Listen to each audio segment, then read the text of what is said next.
Everything, including the world, the universe, and all within it, is matter. The spirit of spiritualism is also matter.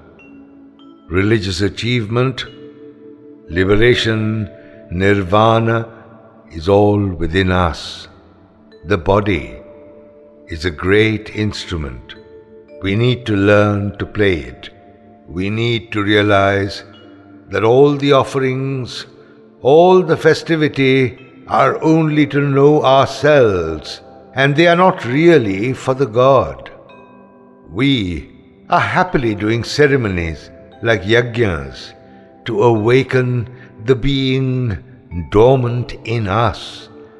All our efforts are really not to please God, but to awaken our inner spirit. We still try to please God, but where is God? Godliness is within you. We contain the seed of God in us. Wherever there is a seed, there will be a tree, flowers, and fruits. We are the trees, flowers, and fruits. The world of beings contain the seed of God. We have to think whether we will get God or whether we'll become God. The tongue makes us aware of so many tastes: sweet, bitter, hot, cold, etc. You have been given an instrument which will make you aware of all the different tastes. You have eyes too, which will make you see everything. You have ears which will catch all the sound. This realization, this knowledge through the senses, is the seed as well. When this seed gets the opportunity of blooming by the activities of the mind, then you will realize your oneness with God. Therefore, in this system of rituals, we are moving away from the truth. We can't achieve anything by following rituals. You must know the true nature of truth behind all these activities. There is a scientific, logical explanation of these rituals. Without knowing that, if you worship some stone and think that the stone will respond, you are making a mistake. We have to know why the rituals are performed. Otherwise, you will never know the truth. The reason why we concentrate on someone is because we want to see that person. Someone talked of planchette, where everyone concentrated, and eventually a spirit appears. If with this little concentration spirits appear, then imagine how many spirits will come and dance around you, being summoned by the collective cries of all the parents who have lost their children. These made God sound cheap. Your desire for understanding God should be such that it will not need any explanation. You will realize the truth within you with the help of your intelligence and intellect. We have to understand why we have come into this world and where we are going. What is our duty? If we can solve this basic question, then we have solved everything. But we must also know why all these elaborate systems of pujas and rituals were created. Efforts were made for unity, for the promotion of the arts. There were not so many books at that time, nor was there so much of prayers. Thinkers used the fear of the people for the unknown and introduced rules and regulations. From this fear, huge idols were created. People were told to pacify this image of God. Fruits were offered to various such idols of God, and in the process, people learned to have fruits themselves. In course of time, the fearful god began to acquire a calmer image. People felt the need to gather at one place, fold their palms, and also clap their hands in appreciation. Gradually, schools were formed and scriptures were written. Various idols were created, like Saraswati, as the goddess of learning. For each idol, separate chants were composed. Who is behind all these? How to understand the power which is moving the universe? Where is that artist? The rules of the universe are such that everything happens automatically. The reason of the universe is inherent in all consciousness. The earth is made of dust particles. This round object called the earth has water, air, and fire in it. All these must have come from the sun. The sun also is a combination of a lot of energy particles. From the energy of the sun, the earth is formed. From the earth, the world of living beings is created, which is full of energy. Countless energy particles have formed our body. The power of the sun is within you in a miniature form. In this energy, there is a sound of thunder and lightning. Do not waste your time. We are going towards the union of man and woman, the union of Shiva and Shakti. During that union, you will become aware of the burning presence of the sun and the earth within you. This is the eternal state, the state of the great nirvana, the state of extreme bliss. When you unite with that music, you will feel that every atom is alive in you, and it will make you feel all-pervasive and all-seeing. The sound of the chant will light you up.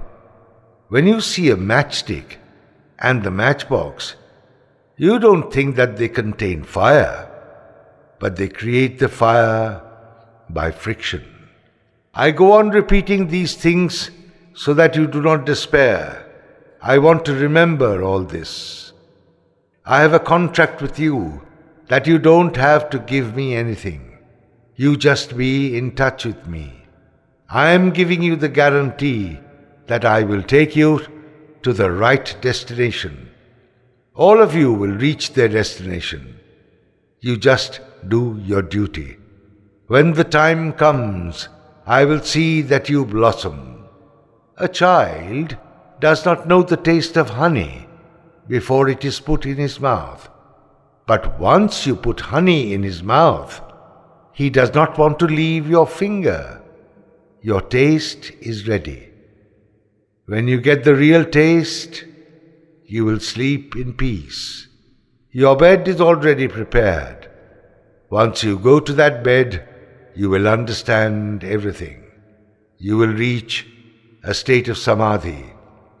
Leave it to me, since I am your mentor. There is no difference between a cow and a mentor. If you want to drink cow's milk, you have to let that cow graze in the field. Similarly, if you want to learn from your mentor, let him work his way. Don't get hassled by ordinary suffering. I have given you the guarantee of taking you to your destination. Your Guru is bullet. I will say yes to what I can do and no to what I cannot. You will get the real thing. You should know that your Gurudev is preaching for a long time. He did not have to acquire his knowledge by hard and long meditation. He has naturally got this knowledge from his childhood. I have been disseminating this knowledge from my childhood days. So you want to know about chanting and meditation? The chant, the mantra, the sound, the body are all one. If the body is one with the mantra, then the blood, bones, veins and arteries in the body are all mantra. Not only that, all the matter that goes into the making of the body is also mantra. Everything is mantra. The world, as it appears to you, is also mantra.